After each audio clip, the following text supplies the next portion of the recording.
Assalamualaikum warahmatullahi wabarakatuh. Alhamdulillah wassalatu wassalamu ala Rasulillah wa ala alihi wa sahbihi wa mawalah amma ba'd. Ikhwati fillah rahimakumullah. Semoga dimanapun antum berada senantiasa dalam keadaan sehat walafiat dan dalam lindungan Allah Subhanahu wa taala. Melanjutkan kajian fikih ruqyah, kita akan masuk kepada syarat-syarat peruqyah. Ya, sebelumnya sudah disebutkan secara garis besar bahwa seorang peruqyah itu harus kuat dalam aspek akidah. Ya, al-quwah fil aqidah. Harus memiliki kekuatan secara akidah. Kemudian al-quwah fil jasad, kekuatan secara fisik. Kemudian al-quwah fil hujjah, ya, kekuatan dalam hujjah, dan juga al-quwah fil syakhsiyah, kuat dalam kepribadian. Jadi seluruh aspek kekuatan ini harus ada pada diri seorang peruqyah.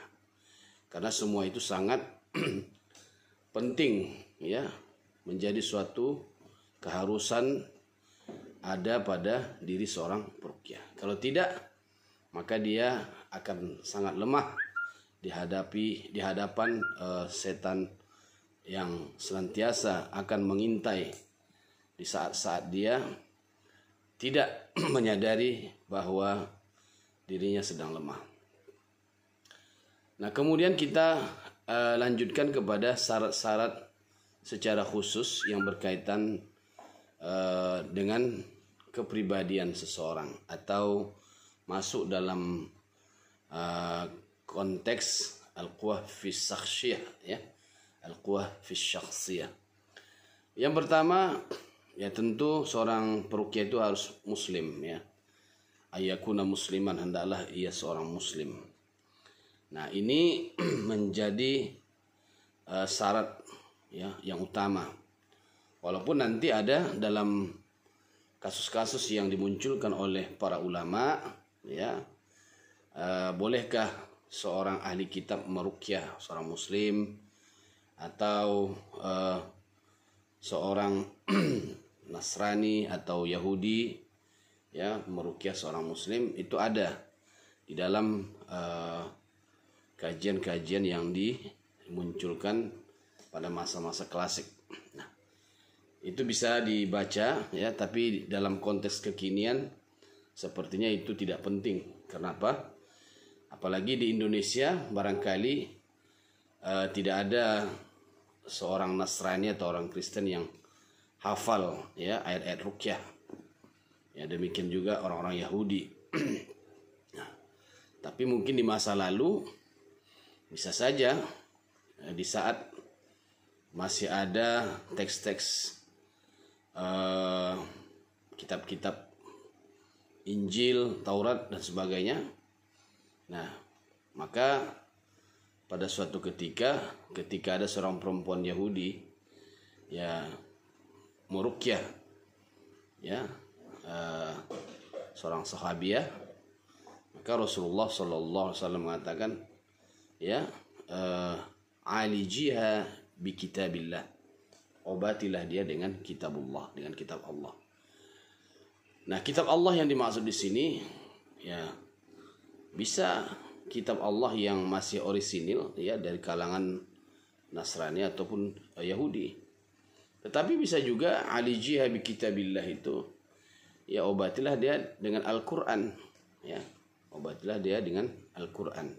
Itulah ruqyah dengan ayat-ayat Al-Qur'an.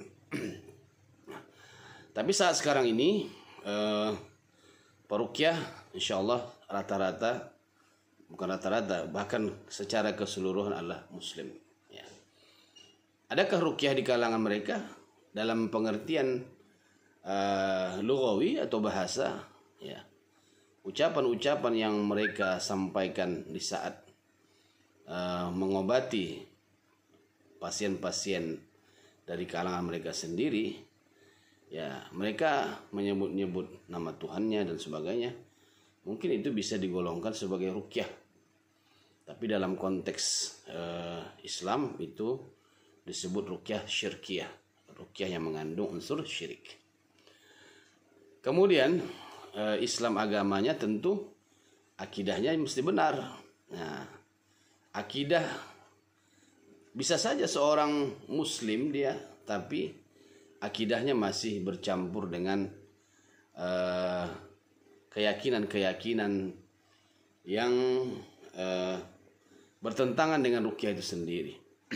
Nah, maka ketika ada orang yang minta diajarkan ruqyah, ya kita tidak secepat itu untuk mengajarkan dalam artian ruqyah untuk pengobatan. Adapun ruqyah untuk perlindungan atau pembentengan diri, memang itu seharusnya diajarkan, karena setiap muslim dia mesti mampu melindungi dirinya sendiri dengan membaca ayat-ayat Quran dan doa-doa Rasulullah. Tetapi kalau dalam konteks dia ingin mengobati orang lain, dia ingin jadi terapis, dia ingin buka praktek ruqyah, maka dia mesti belajar secara intensif, ya, aspek-aspek akidah, ya, aspek-aspek ibadah dan lain sebagainya, dia mesti kuasai dengan benar. Jangan sampai dia terjebak dalam perangkap setan. Jadi akidahnya harus benar, ya. Jangan sampai seorang peruqyah justru menawarkan jimat, raja, tanggal dan sebagainya. Nauzubillah. Nah, kemudian syarat berikutnya adalah takwa. Nah, takwa artinya kemantapan seseorang dalam beribadah kepada Allah Subhanahu wa taala, yaitu al-imtisal bil awamir wajtinabun nawahi, melaksanakan seluruh perintah Allah dan menjauhi larangannya. Nah, itulah yang disebut dengan takwa. Ini merupakan senjata yang sangat ampuh dalam menghadapi setan-setan yang jahat yang mengganggu manusia. Kita masih ingat cerita atau kisah di mana Imam Ahmad Ibnu Hanbal ketika disuruh atau diminta untuk menangani seorang yang diganggu oleh jin, dan beliau sibuk tidak bisa hadir atau datang, lalu beliau cukup mengirimkan sendalnya atau terompahnya. Nah, dengan hadirnya terompah Imam Ahmad pada waktu yang tepat di saat pasiennya sedang kesurupan, jin yang merasuki itu mengatakan dia akan keluar. Ya, dia takut, ya, dengan sendal Imam Ahmad. Apa yang menyebabkan demikian? Karena ketakwaan dan kesolehan Imam Ahmad. Tapi saat Imam Ahmad sudah meninggal, terjadi lagi hal yang sama, dan didatangkan lagi sendalnya, jinnya, setannya sudah tidak takut, karena pemilik sendal itu sudah wafat. Nah, jadi bukan sendalnya yang ditakuti oleh jin, tapi kesolehan dan ketakwaan pemiliknya. Nah, ini menjadi cerminan bagi kita bahwa seorang peruqyah itu mesti meningkatkan ketakwaannya kepada Allah Subhanahu wa taala. Kemudian yang paling mendasar adalah niatnya ikhlas, ya. Nah, niat ikhlas ini walaupun diletakkan pada poin keempat di dalam buku fikih ruqyah ini, dia sebenarnya adalah pondasi yang sangat mendasar sekali. Apapun yang kita lakukan, kalau tidak ikhlas, maka dia sangat lemah, ya, di hadapan setan. Nah, dalam konteks ikhlas ini tentu akan banyak persoalan. Misalnya ketika berbicara tentang upah atau bayaran, orang sering mengatakan kalau menerima upah berarti tidak ikhlas. Ya, apakah demikian? Ya, tidak juga. Seorang guru, ya, seorang imam masjid, ya, apapun profesi atau seseorang yang dikaitkan dengan agama, ketika kita katakan bahwa mengambil upah merupakan bagian ketidakikhlasan, maka banyak sekali orang-orang yang tidak ikhlas, seperti imam masjid yang diupah, ya, atau guru agama di sekolah, guru Al-Quran dan sebagainya. Mereka menerima upah. Nah, apakah mereka disebut tidak ikhlas? Ya, tidak juga. Karena ikhlas itu adanya di dalam hati. Nah, kecuali ketika pada saat memang tidak dibayar, kemudian dia menolak, atau dia menentukan pembayaran di awal dengan jumlah sekian. Kalau dia tidak dibayar, dia tidak akan mau. Nah, mungkin ini sudah menggambarkan ketidakikhlasan. Nah, tapi kalau dikasih upah atau ditetapkannya tarifnya sesuai dengan keperluan sebagai biaya operasional dan sebagainya, maka itu tidak langsung boleh kita vonis sebagai orang yang tidak ikhlas. Nah, kemudian syarat seorang peruqyah itu secara pribadi juga beribadah, ya, dengan baik, ya, sesuai yang dianjurkan oleh syariah, oleh agama, ya. Jadi tidak melakukan tindakan-tindakan ibadah yang tidak menjadi ketetapan syariat atau tidak menjadi keputusan atau fatwa seorang ulama. Ya. Tapi selama ibadah yang dilakukan itu berdasarkan, ya, fatwa ulama, kemudian bisa dipertanggungjawabkan, maka silakan mengamalkannya. Kemudian halal makanannya, ya, seorang peruqyah itu mesti menjaga makanan halalan thayyiban, ya, halal dan baik. Halal artinya tidak haram, thayyib artinya memang mengandung, ya, unsur gizi, ya, dan zat-zat yang diperlukan oleh tubuh untuk menguatkannya secara fisik dan secara pikiran, ya. Itu yang dimaksud halal thayyibah. Jadi jangan sampai makanan yang haram masuk ke dalam tubuh seorang peruqyah sehingga doa-doanya tidak diterima oleh Allah. Maka oleh karena itu sumber-sumber pencarian atau ma'isyah harus benar-benar terjamin, ya, secara hukum dan tidak mengandung syubhat.